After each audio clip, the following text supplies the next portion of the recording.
आपको भी पता है कि इस कानून में ऐसी कोई बात नहीं है कि जिसका विरोध किया जा सके। देखिए, जो संपत्ति वक्फ के पास में है वो वक्फ की रहेगी, उसको हम छीन नहीं रहे, कोई सरकार छीन नहीं रही है, पहली बात। दूसरी बात यह है कि वक्फ की संपत्ति जो 2006 में सच्चर कमेटी ने रिपोर्ट दी थी, जिसमें 4 लाख और प्लस कुछ ऐसा एकड़ भूमि थी, जो अभी 2024 में 8 लाख एकड़ से भी अधिक हो गई। तो ये संपत्ति कहाँ से आई, इसकी जांच होगी। और पहले जांच होती थी तो उन्हीं का न्यायीकरण जो होता था वो जांच करता था। अब यह है कि कोई संतुष्ट नहीं होता है तो कोर्ट में जा सकता है, अपील कर सकता है। पहले ये प्रावधान नहीं था, ये प्रावधान जोड़ा, कोई दिक्कत की बात नहीं है, किसी को ऐतराज होना भी नहीं चाहिए। तीसरी बात ये हो गई कि वक्फ की संपत्ति का प्रबंधन कोई गैर मुस्लिम नहीं करेगा, केवल मुस्लिम ही करेंगे, इसमें भी किसी को ऐतराज नहीं होना चाहिए। हाँ, प्रबंधन में कहीं कोई लापरवाही करता है, कहीं कोई इग्नोरेंस होती है, कहीं कोई पक्ष होता है, तो उसकी निगरानी के लिए 2 गैर मुस्लिम लोगों को सम्मिलित किया गया जो उस पर ऊपर निगरानी करेंगे। उसमें महिलाओं को भी जोड़ा है, इसमें कोई दिक्कत नहीं है।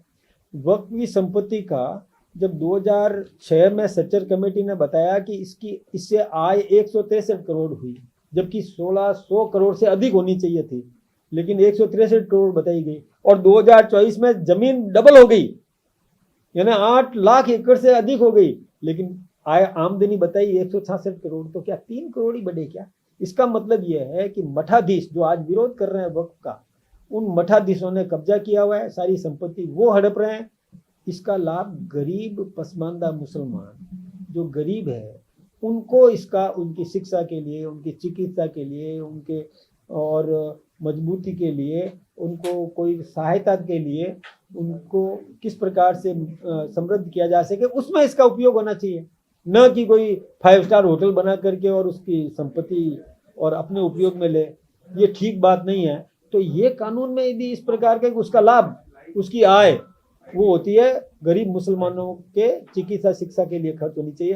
जब इस प्रकार का कानून में संशोधन किया तो ऐतराज किसको है, क्यों ऐतराज कर रहे हैं? ये जो आपत्ति कर रहे हैं, विरोध कर रहे हैं, वो आपत्ति एक आपत्ति है कि प्रैक्टिसिंग मुसलमान, ये कहा गया है कि जो प्रैक्टिसिंग मुस्लिम होगा वही वक्फ कर सकता है। वो कह रहे हैं कि ये दूसरे लोग कैसे तय करेंगे कि प्रैक्टिसिंग मुस्लिम कौन है। एक दूसरा वो कह रहे हैं कि जब किसी हिंदू बोर्ड के अंदर दूसरे धर्म का सदस्य नहीं है तो फिर उनके मामलों में क्यों गैर मुस्लिम को वहां पर मेंबर बनाया जा रहा है। ये उनके एक तरह से करें कि मैं इसको स्पष्ट कर दूं, आपकी दोनों बातों का मैं निवेदन करूं। देखिए, पहली बात तो यह है कि आपने कहा ना कि हिंदू संस्थाओं में, ये देखिए वक्फ है, ये कोई धार्मिक स्थल नहीं है, ये धार्मिक स्थल नहीं है, ये अल्लाह को दी गई संपत्ति है। और इसमें संपत्ति वही दे सकता है जो मुस्लिम, यानी पक्का मुस्लिम, सच्चा मुस्लिम, मुस्लिम धर्म का जो पालन करने वाला व्यक्ति दे सकता है। तो फिर ये जयपुर का रेलवे स्टेशन वक्फ की संपत्ति कैसे होगी? जोधपुर का रेलवे स्टेशन वक्फ की संपत्ति कैसे होगी? दिल्ली का लाल किला वक्फ की संपत्ति कैसे हो गई? ऐसी संपत्ति बढ़ कैसे गई? अब आप देखिए, इसमें समझने की कोशिश करें। मैं एक निवेदन करूं आपको, जब 2006 में सच्चर कमेटी ने कहा 4 लाख एकड़ भूमि है, वो हमने तो नहीं बनाई, कांग्रेस ने बनाई थी सच्चर कमेटी, उसमें 4 लाख एकड़ थी। तो अभी 8 लाख एकड़ कहाँ से आ गई? ऐसा कौन मुस्लिम धर्मावलंबी है जो अपनी संपत्ति दे दे? ऐसा कौन है? आज मुस्लिम समाज बहुत कमजोर है। आज मोदी जी ने 4 करोड़ आवास दिए, उसमें से 3.25 करोड़ अकेले मुस्लिम समाज ने लिए। और जब आवास लेने के लिए मुस्लिम समाज प्रयास कर रहा है और ले रहा है तो संपत्ति दान कर देगा? वो कहां से कर दिया? ये सारा ये कानून न्यायालय करेगा निर्णय। इसमें पहले न्यायालय के पास जाने की अनुमति नहीं थी, अनुमत नहीं था। तो एक तो बात ये हुई। दूसरा, जब ये आपने जो सवाल किया कि मुस्लिम समाज कैसे तय करेगा कि ये सच्चा मुसलमान है, इसमें देखिए, सच्चा मुसलमान का मतलब कोई वहाँ आदमी बिठा करके वो कोई जांच करने वाले नहीं है। जो खुद ये समझता है खुद की संपत्ति है, उसका कोई वारिस देखो भूखा मरना नहीं चाहिए। उसकी पत्नी है वो भी उसमें राजी होनी चाहिए, उसके बेटा बेटी है वो भी उसमें राजी होना चाहिए।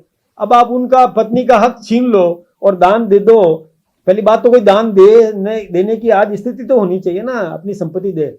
और यदि कोई महिला है तो उसका भी हमने जोड़ा कि वह भी खुश होना चाहिए, वो सब राजी होकर के और संपत्ति दे तो कोई दिक्कत की बात नहीं है। ये सब क्या हुआ कि जब हिंदुस्तान पाकिस्तान बना, वक्त कहाँ से शुरू हुआ, तब जो मुसलमान हिंदुस्तान में थे जो पाकिस्तान चले गए, उनकी संपत्ति जो यहाँ छोड़ के गए उसको वक्त की संपत्ति माना गया, वो अल्लाह को दे दी गई, अल्लाह को दान दे दी गई, जबकि वो संपत्ति सरकारी होनी चाहिए। दूसरी बात यह है कि जो हिंदू पाकिस्तान से भाग करके हिंदुस्तान में आए उसका तो कब्जा मुसलमानों ने कर दिया। अब आप ये कैसे ऐसे कैसे चल सकता है, दोहरी व्यवस्थाएं कैसे चल सकती है? वहां भी कोई ऐसा ट्रस्ट बना देते हैं। अच्छा, आपने कहा कि हमारे धार्मिक मंदिरों में क्यों गैर हिंदू क्यों नहीं किया जाए? ये मंदिर नहीं है वक्त, हम मस्जिद के निगरानी के लिए कोई हिंदू नहीं लगा रहे हैं, मस्जिद की व्यवस्था के लिए कोई हिंदू नहीं लगा रहे हैं, कोई उनके कोई ऐसे धार्मिक कोई भी संस्था है उसमें हम हिंदू नहीं लगा रहे हैं। इसमें भी हिंदू वक्फ है, ये कोई धार्मिक संस्था नहीं है, ये वक्फ तो संपत्ति है जिसके गरीब पसमानदा मुसलमानों के हितों के लिए इसका उपयोग होना चाहिए। और यदि नहीं हो रहा तो निगरानी के लिए हमने लगाया, उसके प्रबंधन में हमने नहीं लगाया। इस बात का तो क्लियरिफिकेशन आपके माध्यम से ही हो सकेगा जनता के बीच में। आप यदि मतलब जागरूकता से, ये मीडिया जो चौथा स्तंभ माना जाता है लोकतंत्र का, ये चौथा स्तंभ जब तक सहयोग नहीं करेगा तब तक उस गरीब मुसलमान का भी भला नहीं हो सकेगा। हम चाहते हैं वो गरीब मुसलमान भी मजबूत बने। देखिए, देश समृद्ध होगा आज वो गरीब मुसलमान भी मजबूत हो जाता है तो क्यों वो मकान आवास के लिए और प्रयत्न करेगा। आज आप कभी देखो, जो ईद के समय में जाओ आप, तो ईद में ईदी लेने वाले मुसलमान की तरफ देखो तो सही, वो कितना गरीब है, उसकी चिंता कौन करेगा? इस संपत्ति से उसका भला क्यों नहीं हो सकता है? मुझे ये नहीं समझ में आता कि ये क्यों ऐतराज कर रहे हैं। ऐतराज वही कर रहे हैं, मैं बताऊं आपको, जैसे कोई एक राज्यसभा का सांसद था, उसके 5 स्टार होटल बनी है 3 वक्फ की संपत्ति पर। ये क्या बात होगी? और वो ऐतराज कर रहे हैं, जो दुकानें बना करके उसका खुद लाभ प्राप्त कर रहे हैं। यानी अब 163 करोड़ 9 लाख एकड़ जो दुनिया मतलब हिंदुस्तान में सबसे अधिक संपत्ति यदि किसी संस्था के पास देखो, यानी आर्मी और रेलवे के बाद में सबसे अधिक, आर्मी रेलवे सरकारी संस्थान है लेकिन प्राइवेट कोई भी है तो सबसे अधिक संपत्ति इनके पास में, और उसकी आय 163 करोड़ दिखाई गई है। ये ठीक बात नहीं है। इसका देखिए विवेक मतलब समीक्षा हो, न्यायोचित बात हो, और कहीं भी किसी भी संपत्ति को बता दिया, ये ठीक बात नहीं है। ईडी तो लेकर 2 सवाल है। एक इसी से जुड़ा एक सवाल, इसमें क्या है, आपने जनजागरण अभियान शुरू कर दिया, कमेटियां बना दी, लेकिन मुसलमान बस्तियों में जाना पड़ेगा, मोहल्लों में जाना पड़ेगा, तो क्या उस कैटेगरी के ट्रेंड मुस्लिम लीडर्स हैं अखबार जिनको आप भेजेंगे? क्योंकि हिंदू नेता जाएंगे तो शायद वो उनसे इन्वॉल्व नहीं हो पाएंगे। ये आपने ठीक सवाल किया कि उसी समाज को जागृत होना पड़ेगा, उसी समाज के वो व्यक्ति जो पीड़ित है या जिसके मन में दर्द है कि हमारा दूसरा भाई जो पसमानदा है, गरीब है, भिस्ती है, लोहार है, या कोई भी इस प्रकार के हैं जो गरीब है, जो आज भी मतलब किसी भी प्रकार से मजबूत नहीं हो पाए, और वो आवास लेना चाहिए, या फूड सिक्योरिटी जो होती है, मुफ्त का जो अनाज 80 करोड़ लोगों को जो घर घर अनाज देने की बात जो हो रही है, उसमें जो इंतजार करता है मेरा नाम लिखा जाए, मेरा नाम लिखा जाए, उसको दर्द है कि वक्त की संपत्ति का, जब इतनी बड़ी संपत्ति है तो फिर हमको लाभ हमारे मजबूती के लिए क्यों नहीं किया जा रहा है? वो बोलेगा। और ऐसे बोल रहे हैं, हमारे सामने भी बोल रहे हैं, मेरे सामने भी कई बहनें आई है, मुस्लिम बहनें, जिन्होंने खुल करके कहा कि साहब हाँ बिल्कुल आपने ये ठीक किया है, वो देखिए वो खा रहा है, वो अपनी भाषा में बोलते हैं, गाली गलौज भी निकाल देते हैं, वो इतना गुस्सा उनके मन में भी है।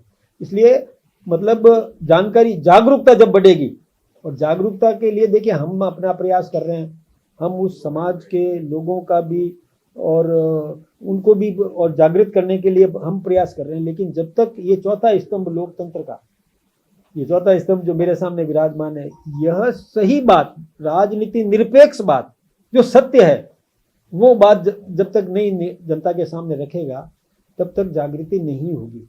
हम नहीं कहते हमारा पक्ष लो, हम चाहते हैं न्याय करो, हम चाहते हैं सत्य असत्य पर और वो जनता के सामने रखो। ये मैं आपसे प्रार्थना करना चाहता तो राजस्थान बोर्ड जो है ऐसी वो लिस्ट भी कांग्रेस बनाई है। सरकार- एक मिनट, एक जिसमें वक्त बोर्ड की राजस्थान में कितनी संपत्तियां हैं जो गैर कानूनी है। मैं एक दो उदाहरण मैंने आपको दिए, जैसे जयपुर का रेलवे स्टेशन, जोधपुर का रेलवे स्टेशन, ऐसी कई संपत्तियां हैं। अब वो ली जा सकती है क्या? अब आप रेलवे स्टेशन को वक्त पर बता दो तो उससे कोई आय होने वाली है क्या? उसका कोई क्या मतलब, बेतु की बात करने का कोई मतलब नहीं है। व्यवस्थित रूप से करो जो वक्फ के निमित्त। अच्छा, फिर भी हम कह रहे हैं, हम उस आज जो 8 लाख एकड़ जो है उसमें हम लेना भी नहीं चाहते। हम ये चाहते हैं कानून का काम करें। आज मेरी संपत्ति है और ले ली, छीन ली, तो मैं कानून नहीं, न्याय नहीं प्राप्त कर सकता क्या? न्याय प्राप्त करने के लिए पहले तो वही ट्रिब्यूनल निर्णय करता था, तो कोर्ट में जाने का पावर नहीं था। हमने कोर्ट में जाने का पावर दिया, क्या गलत काम किया? कोर्ट में जाएगा, कोर्ट फैसला करेगा, मेरी है तो मुझे मिलेगी, मेरी नहीं है तो जहां है वहीं रहेगी। सरकार तो इसमें हस्तक्षेप कर ही नहीं रही है ना, न प्रबंधन में हस्तक्षेप कर रही है, न छीनना चाहती है। हाँ, कानून का काम करेगा। गैर कानूनी तरीके से किसी को बता दिया कि यहाँ मेरे दादा ने नमाज पढ़ी थी और मैं भी पढ़ रहा था और ये क्या बात होगी, तो वो तो ऐसे तो नहीं चल सकता है। न्याय चले। सर, राजस्थान बोर्ड जो है वो कांग्रेस सरकार ने इसको अपॉइंट किया था, उसके चेयरमैन और उसके जो कमेटी मेंबर्स होते हैं, अब उनका टेन्योर चलेगा 26-27 तक। तो क्या उसको भंग करने का कोई आप प्रक्रिया करेंगे या इसको कैसे आप अपना जो एक्ट है उसको इम्प्लीमेंट करेंगे? क्योंकि अभी कोई बोर्ड जो है और जो कमेटी मेंबर्स हैं वो कांग्रेस सरकार के टाइम पे बने। एक बात मैं फिर निवेदन करूं, वक्फ के प्रबंधन कमेटी में हमारा हस्तक्षेप नहीं है, उसी समाज को करना होगा। हम उसमें न्याय हो रहा है कि नहीं, इसकी निगरानी में हमने गैर मुस्लिम 2 लोगों को लिया है। उसमें तो का पॉइंट कर पाएंगे आप कमेटी के अंदर, जो आपके भी जो बोर्ड बना हुआ उसके अंदर? एक्चुअली क्या है, मैं फिर निवेदन कर रहा हूं कि हम उसमें हस्तक्षेप नहीं कर रहे हैं, उसी वर्ग को करना है। न्यायोचित नहीं हुआ है तो उसमें प्रबंधन में लोग हमने लगाए हैं, वो निर्णय करेंगे, वो हम नहीं करेंगे। एक बात और थी, एक छोटा सा विषय था जो मुझे रखना था। आज देखिए बंगाल में आग लग रही है। बंगाल में आज हिंदुस्तान के एक प्रांत की मुख्यमंत्री संघीय ढांचे का विरोध कर रही है।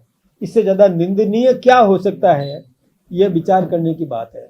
संघीय ढांचा है कि केंद्र का कानून अन्य प्रांतों को भी लागू करना होगा, और वो ये कह देवे, जैसा कि समाचार पत्रों में और टीवी चैनल्स पे आया कि हम यहाँ लागू नहीं करेंगे। मैं सोचता हूँ संघीय ढांचा को चुनौती है, इसको हम कतई बर्दाश्त नहीं करेंगे। दूसरा, वहाँ पर जो हिंदुओं को परेशान किया जा रहा है, जो अपना घर बार छोड़ करके बाहर निकलना पड़ रहा है अपनी बहन बेटियों की इज्जत बचाने के लिए, ये भी बर्दाश्त नहीं किया जाएगा।